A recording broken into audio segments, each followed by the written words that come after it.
Hello friends, welcome back to Tiffin me.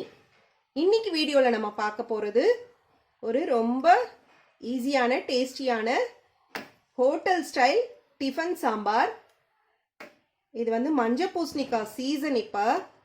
அதனால மஞ்சள் பூசணிக்காய் யூஸ் பண்ணி இந்த சாம்பார் நான் வச்சிருக்கேன். அப்படியே ஹோட்டல் டேஸ்ட் கொடுக்கும் இது. வாங்க இந்த சாம்பாரை எப்படி செய்யறதுன்னு பார்க்கலாம். இதுக்கு நான் ஒரு 1.5 கப் அளவுக்கு மஞ்சள் பூசணிக்காவை நறுக்கி எடுத்திருக்கேன். ஒரு 1/2 கப் துவரம்பருப்பும் ஒரு 1/4 கப் பாசிப்பருப்பும் ஒன்றா சேர்த்து வாஷ் பண்ணி வச்சுருக்கேன். பூசணிக்காவையும் பருப்பையும் ஒன்றா சேர்த்து ஒரு 4லேருந்து 5 விசில் வரைக்கும் குழைய வேக வச்சுக்கலாம். இப்போ இதுக்கு சாம்பார் பொடி வந்து நல்லா ஃப்ரெஷ்ஷாக அரைச்சாதான் அதே ஹோட்டல் சாம்பார் மாதிரி இருக்கும். அதுக்காக நான் 1 டேபிள் ஸ்பூன் தனியா, 1 டேபிள் ஸ்பூன் கடலைப்பருப்பு, 1/4 டீஸ்பூன் வெந்தயம், ஒரு சின்ன துண்டு பெருங்காயம், 1/2 டீஸ்பூன் அளவுக்கு சீரகம், ஒரு 10 காஞ்ச மிளகாய் எடுத்திருக்கேன். இதை சும்மா ஒரு 2 நிமிஷம் ட்ரை ரோஸ்ட் பண்ணிவிட்டு பவுடராக அரைச்சிக்கலாம். கட்டி பெருங்காயம் இல்லைன்னா 1/4 டீஸ்பூன் பெருங்காயத்தூள் ஆட் பண்ணிக்கிட்டால் போதும். இப்போ நான் ஒரு 2 டேபிள் ஸ்பூன் எண்ணெய் காய வச்சுருக்கேன், கடலை எண்ணெய். இதில் ஒரு 1/2 டீஸ்பூன் கடுகு, ஒரு 1/4 டீஸ்பூன் சீரகம், ஒரு 1/4 டீஸ்பூன் வெந்தயம், ஒரே ஒரு கீரின பச்சை மிளகாய் இதில் சேர்த்துக்கிறேன். கொஞ்சம் கருவேப்பிலை,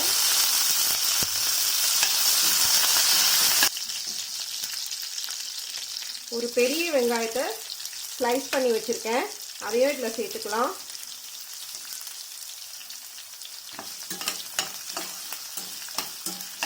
நல்லா வதக்கிடலாம். இப்போ வெங்காயம் நல்லா வதங்கியாச்சு. இதில் ஒரு பெரிய தக்காளியை நறுக்கி சேர்த்துக்கிறேன். தக்காளி நல்லா குழையிற வரைக்கும் அதை வதக்கிக்கலாம்.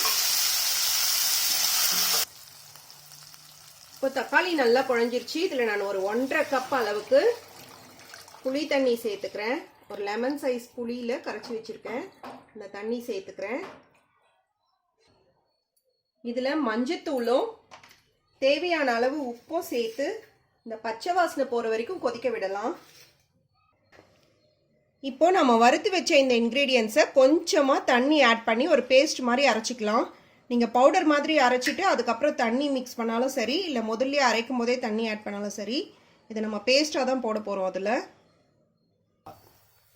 இப்போ இது நல்லா கொதிக்க ஆரம்பிச்சாச்சு, பச்சை வாசனையும் போயிடுச்சு. இப்போ இதில் நாம் அரைச்சி வச்ச பேஸ்ட்டை ஆட் பண்ணிக்கலாம்.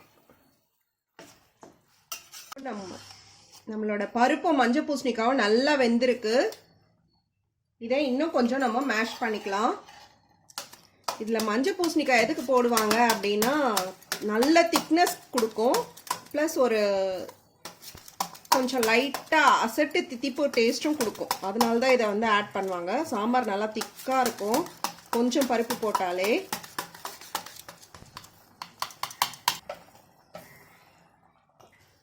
இப்போ நாம் இதை சாம்பாரில் ஆட் பண்ணிக்கலாம்.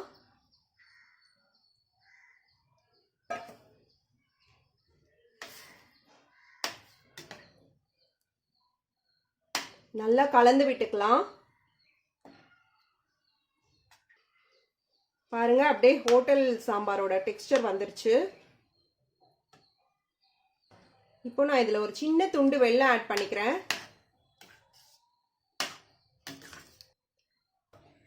இதில் நல்லா கை நிறைய கொத்தமல்லி தழையை தூவி ஒரு 2 நிமிஷம் கவர் பண்ணி குக் பண்ணிக்கலாம்.